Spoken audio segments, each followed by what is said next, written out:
Welcome. In the last class we looked at two cubic equations of state. We said the advantage in using cubic equations is that it can handle both gases and liquid behavior or predictions. The two equations that we saw among the many that are available were the van der Waals equation of state, which you may have some familiarity with from the earlier classes, and also the Redlich-Kwong equation of state.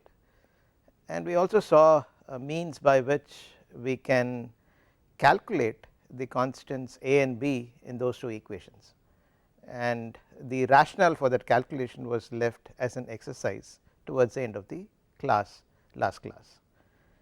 Now we will start looking at estimation of volumes using the cubic equations of state. Let me use the Redlich-Kwong equation of state to estimate the volumes. It is a little new, you can use a similar thing for van der Waals also.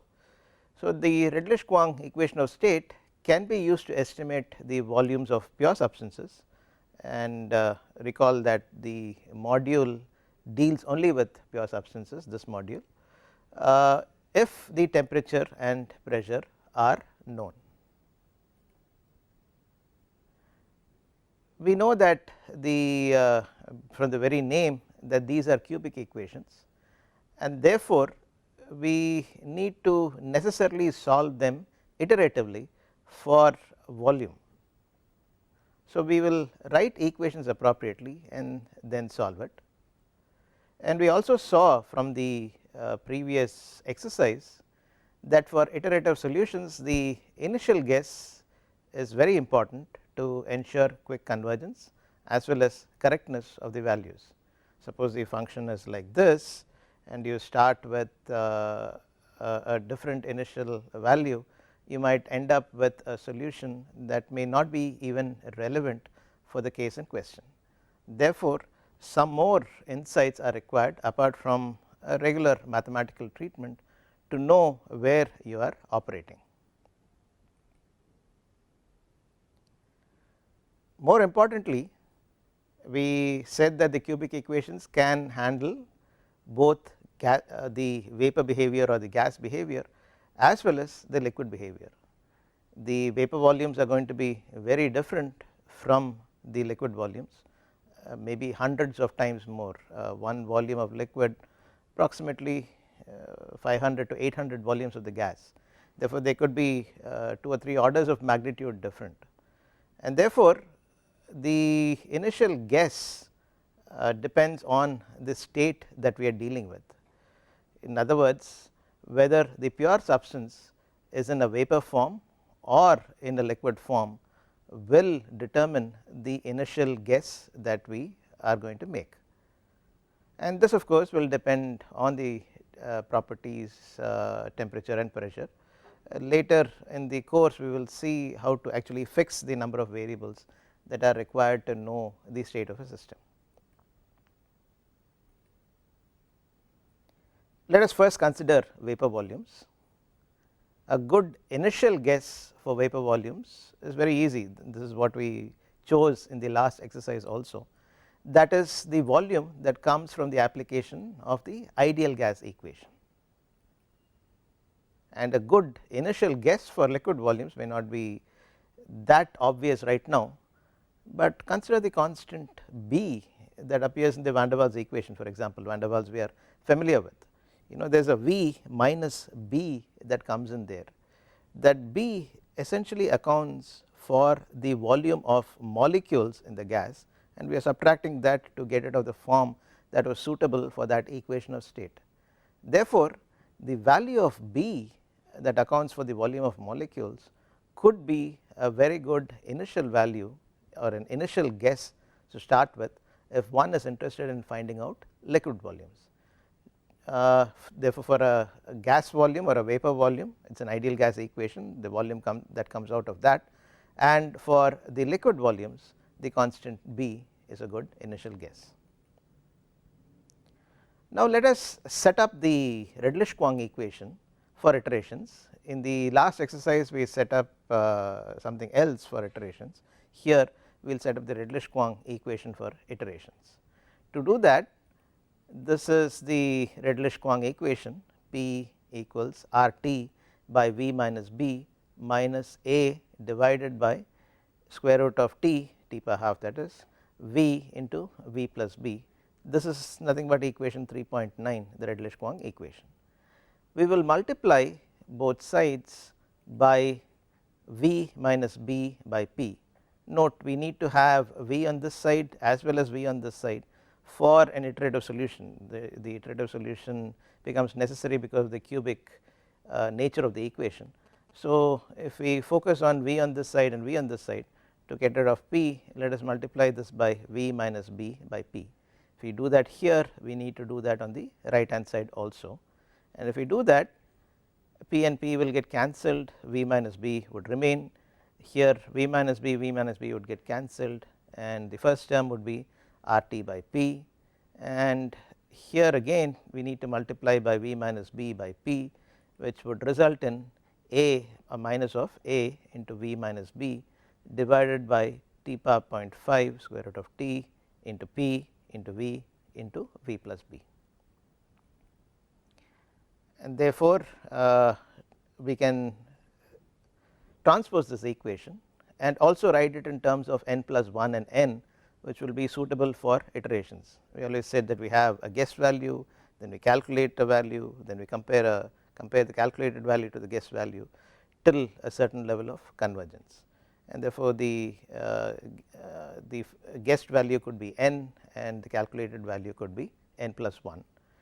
If we do that, this equation becomes Vn plus 1, we are taking B to the other side, equals RT by P plus B, it is a minus B here, minus A into Vn minus B divided by square root of T P Vn into Vn plus B. Let us call this equation 3.12, 312. Now this is fine for vapor volumes, and with an initial guess that comes out of the ideal gas equation of state, we would be able to ultimately get to the actual molar volume. Whereas note the form of the equation here, we have a Vn minus B.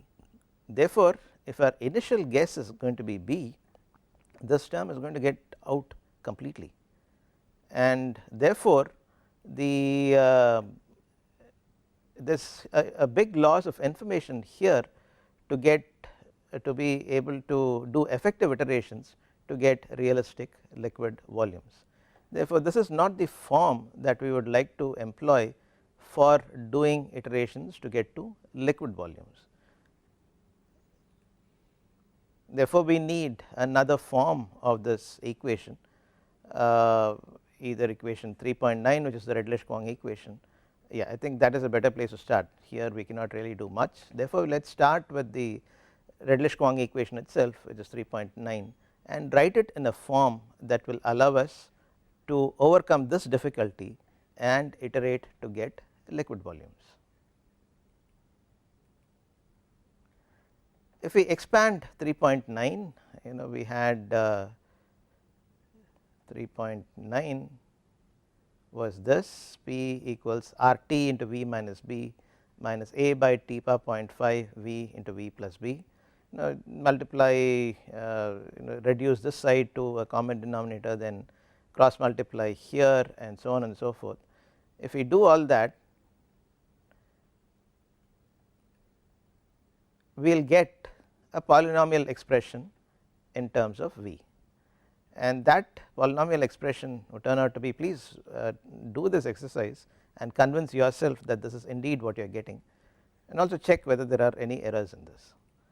You will get a V cubed term there, minus RT by P V squared minus all these are the terms that go along with V as a product, B squared plus B RT by P minus A by P T power 0.5 minus AB divided by P T power 0.5 constant term equals 0.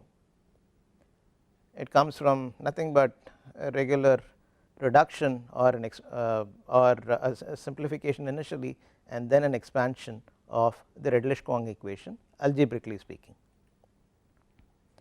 Let us call this equation 313. For the iteration itself, we said we could have it of the form of Vn plus 1 and Vn. Let us write it as Vn plus 1. This was, where does the V occur here? It occurs here, and therefore we could write this as Vn here, and by a suitable transposition, all these terms could go to the other side, these two terms and this term, and therefore this becomes the denominator on the other side. Vn plus 1 equals, this is the denominator expressed as to the power of minus 1, b squared plus brt by p minus a by pt power 0.5, the whole inverse, which is 1 by this essentially, into Vn cubed minus rt by p Vn squared minus ab by p t power 0.5. So this is a nice way to set up the equation. You could write a program to do this, so that you do not have to go and do the calculations for finding out liquid volumes. Let us call this equation 314.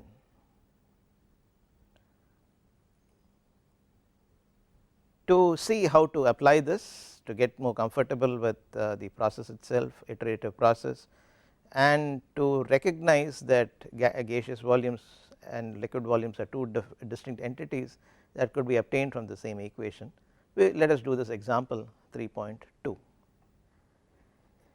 Ethanol is probably one of the most popular products of the bio industry with a large number of uses.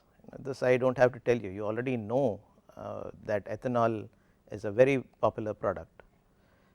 It is also an alternative biofuel.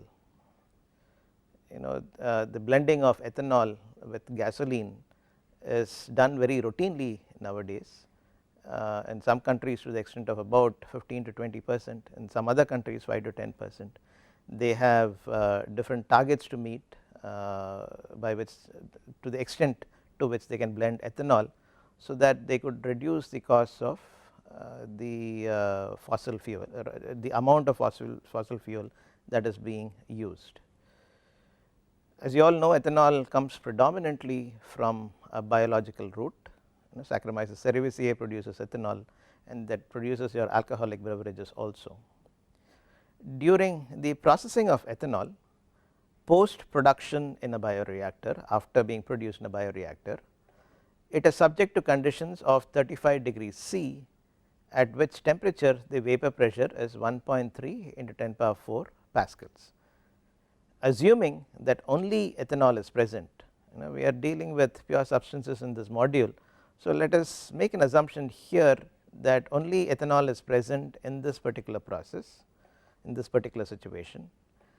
Assuming that only ethanol is present, estimate the volumes of the saturated vapor and the saturated liquid at 35 degrees C using the Redlich-Kwong equation of state. Go ahead, think about this for 5 minutes, and then I will give you a couple of hints. 5 minutes.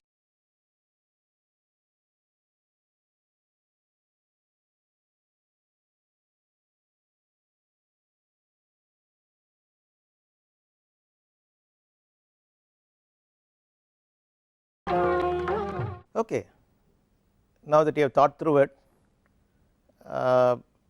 if you have an idea to work it out, go ahead and work it out, stop the lecture here and work it out. If not, you can make use of this hint. I am going to give you one hint at a time first, and give you about 5 minutes to process it, and then ultimately a much longer time before I present the complete solution to you. The first hint is, we are going to use the Redlich-Kwong equation of state, and therefore we definitely need the Redlich-Kwong constants A and B, but for ethanol. How are you going to find that out? I will give you 5 minutes to think about it. Go ahead.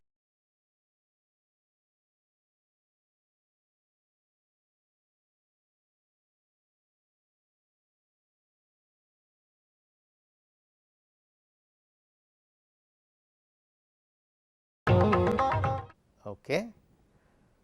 The next hint, or let me say here, you know that you could find out A and B from the critical properties TC and PC, and the critical properties are available in the appendix of your textbook. So, that is what you need to use here. I am sure you have figured this out already. You need to use here to do this. The next hint, find vapor volume using Redlich-Kwong equation of state and an iterative procedure, and I would like you to think about what would the initial guess be. Think about this and solve this. It so happens that this particular iteration, if you choose the appropriate initial guess, converges within 2 steps, and therefore take about 5 minutes to do this. Then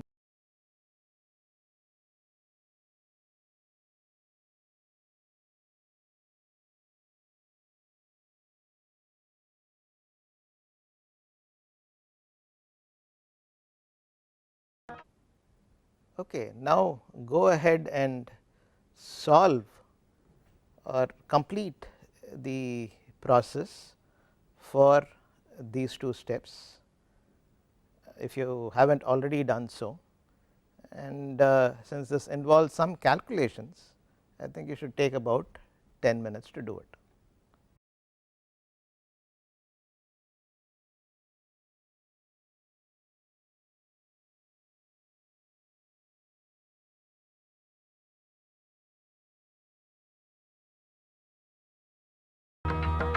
Okay, now let me give you the next hint and also give you the remainder of the class, which is another 5 minutes left, and whatever time it needs to completely solve the problem.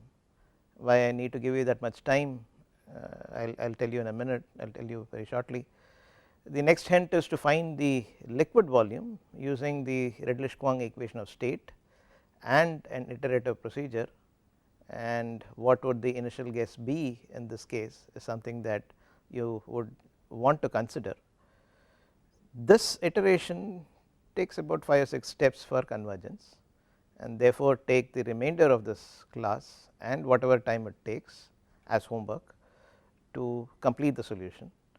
In the next class, see you in the next class.